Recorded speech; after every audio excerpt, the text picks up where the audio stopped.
I woke up screaming, sweat soaking through my bedsheets, my throat burning, and my heart pounding like it wanted to escape my chest.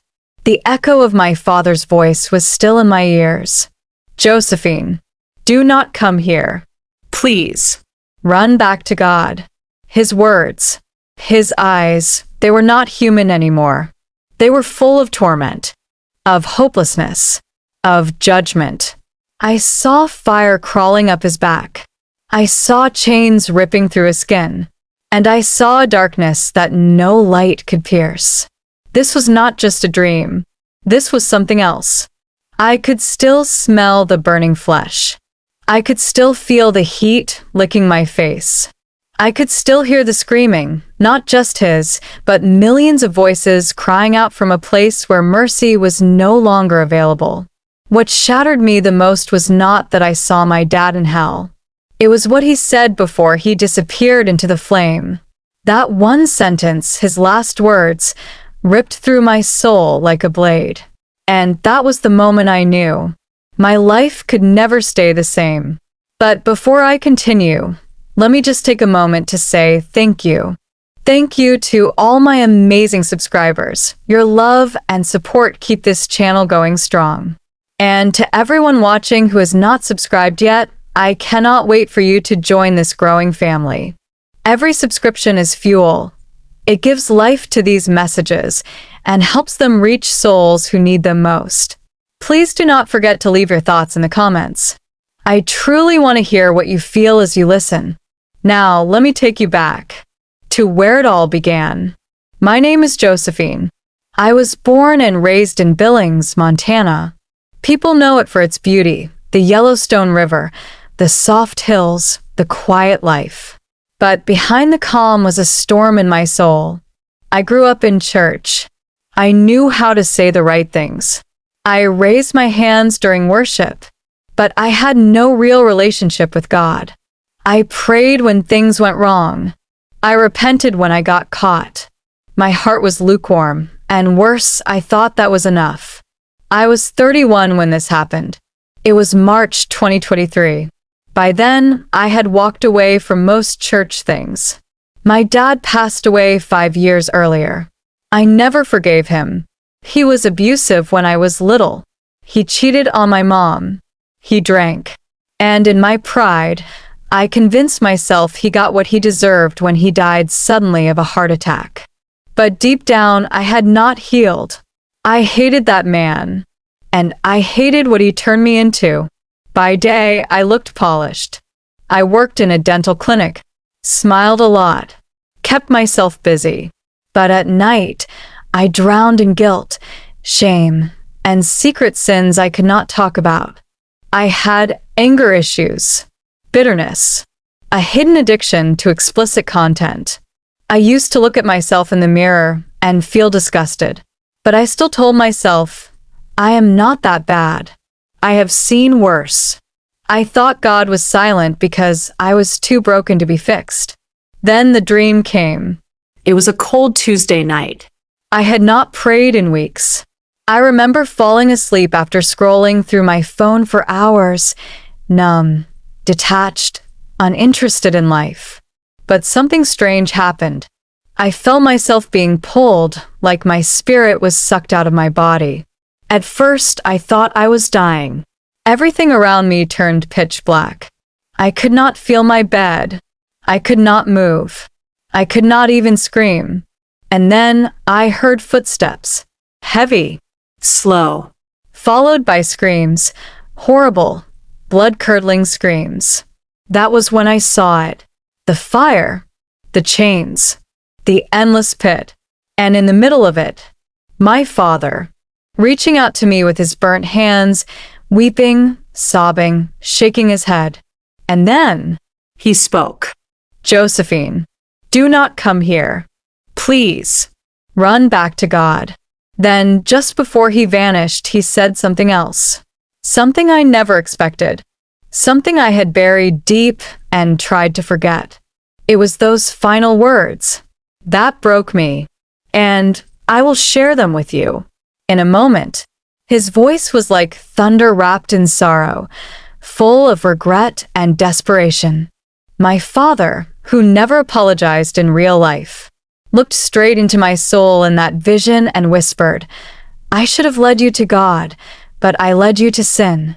Forgive me, and do not follow me here." The moment he said that, the ground beneath him cracked open wider, and a fiery wind roared up like an explosion. He was swallowed into the flame before I could move, before I could speak. His hand stretched out toward me one last time, burning, shaking, trembling. And then, he was gone. I stood there frozen. I could not cry. I could not breathe. The screams around me grew louder. It felt like millions of people were suffering in a place where time did not exist, just torment, regret, and the absence of all hope. I turned my head, and the more I looked, the worse it became. Some people were gnashing their teeth, chewing their own skin. Others were trapped in cages of fire. I saw faces I did not recognize, but their agony felt familiar. I heard blasphemy being screamed over and over. I heard people begging for one more chance, but no voice answered them back. The air stank of sulfur, of rot, of smoke and flesh. My chest burned like firewood had been lit inside it. I tried to run, but I could not move. My legs were locked. I wanted to wake up, but my eyes were open. I tried to call out to God, but no sound came out of my mouth. It was like I had entered a realm where prayer could not pass. I was stuck in that nightmare, and every second felt like an hour. Then I heard the demons. Not just laughter, but mocking. "So you knew the truth, and still came here?" One hissed in my ear. "You hated your father more than you loved your soul. Now you will join him." I turned to run, but the ground moved like quicksand. I fell. I felt heat pierce through my arms. I was being dragged. Something cold and alive had grabbed my ankles. That was when I screamed the only word I could remember. Jesus. And that was when everything stopped. The dragging stopped. The heat paused. And in the middle of all that horror, a light appeared. Not bright like fire, but pure, Warm. Holy. it was coming from above, piercing through the blackness like a sword through fabric. And then a voice, not loud, not harsh, Just. sovereign. Your time has not yet come, but if you return the way you came, you will join him. Go back. And warn them. I fell on my face. The presence of that voice crushed me, not in fear, but in holiness. I felt exposed, Seen. Loved. broken. I cried like a child. I could not speak. All I felt was how filthy I was. All I could think was, God still sees me. Even here, the light began to pull me upward. I felt lighter, like my soul was leaving the place. As I rose, the screams became fainter, the fire dimmer. I looked down one last time, and I saw my father on his knees, looking up at me, his eyes no longer full of flames, but of sorrow. Then I opened my eyes. I was back in my bed. My sheets were soaked. My pillow was drenched with tears. My chest heaved like I had run for miles. It was 3:47 a.m. I looked around the room. My Bible lay on the floor unopened. My phone buzzed with notifications I did not care about anymore. And I fell to my knees, face on the floor, and wept like I had never wept before. I cried for my dad. I cried for myself. I cried for the years I wasted. I cried because I knew. Hell was not a metaphor. It was not a story. It was real. And my father was there. And I had almost followed him. I did not sleep for the rest of the night. I stayed on that floor until the sun came up. That morning, my life began to change. But the real transformation was still ahead. When the sun finally rose that morning, I was not the same Josephine who had fallen asleep the night before. Something deep inside me had shattered, something made of pride, rebellion, and blind religion. I sat on the floor, arms wrapped around my knees, staring at the Bible I had not touched in months. I opened it slowly, trembling. The first words I saw were from Romans 13, verse 11. It is high time to awake out of sleep, for now is our salvation nearer than when we believed. I broke down all over again. In the days that followed, I cut off everything. The friends who encouraged my sin, the social media that fed my addiction, the music that poisoned my spirit. I deleted everything. I even left the job I loved at the dental clinic because I knew I was not supposed to just go back to business as usual. Something eternal had shifted inside me. I had seen too much. I could never unsee it. For years, I had thought I was doing just enough to keep God off my back. I prayed when I felt guilty. I read the Bible when I felt scared. But I never surrendered. I never gave God all of me. But after that encounter, I surrendered it all. I started fasting not because someone told me to, but because I was desperate to know God for real. I stopped watching everything that desensitized me to sin. I started going to church again, but this time I did not care about lights or crowds or sermons that made me feel good. I just wanted the truth. I began talking about hell to everyone who would listen. Some thought I had lost my mind. Others pulled away. But I knew that what I had seen was real. I could not afford to stay silent. If I had died that night, I would have gone to the same place I saw my father. Not because I never went to church, but because I never truly repented. I forgave my dad. That was the hardest part.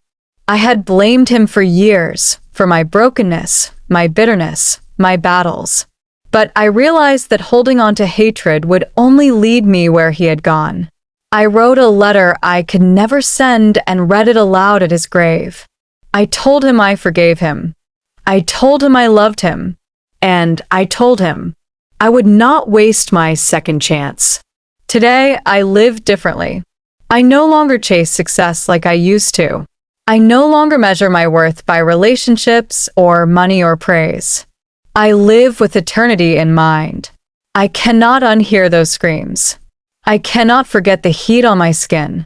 I cannot ignore the mercy that pulled me out. I now lead a small group of women in Montana, many who come from trauma, addiction, bitterness like mine. And I tell them all the same thing. God is real. Hell is real. And grace is still available.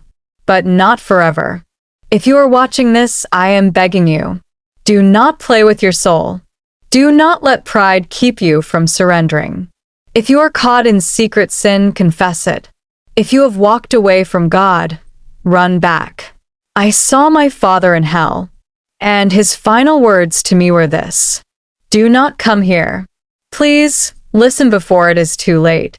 Your sin will never satisfy you, and your pride will never save you. But Jesus will. You cannot make peace with God later if you die at war with Him today. Let me ask you this. Have you truly surrendered your life to Jesus, or are you just pretending like I used to? What would God find in your heart if you died in your sleep tonight? I want you to reflect deeply. Drop your thoughts in the comments. I want to hear your story. Let us create a space where others can find hope too. Please like this video, share it with someone who needs a wake-up call, and make sure you hit that subscribe button. That one click could help someone's soul hear the warning they have been avoiding. Let us not waste the mercy we have been given, because hell is real, and so is redemption.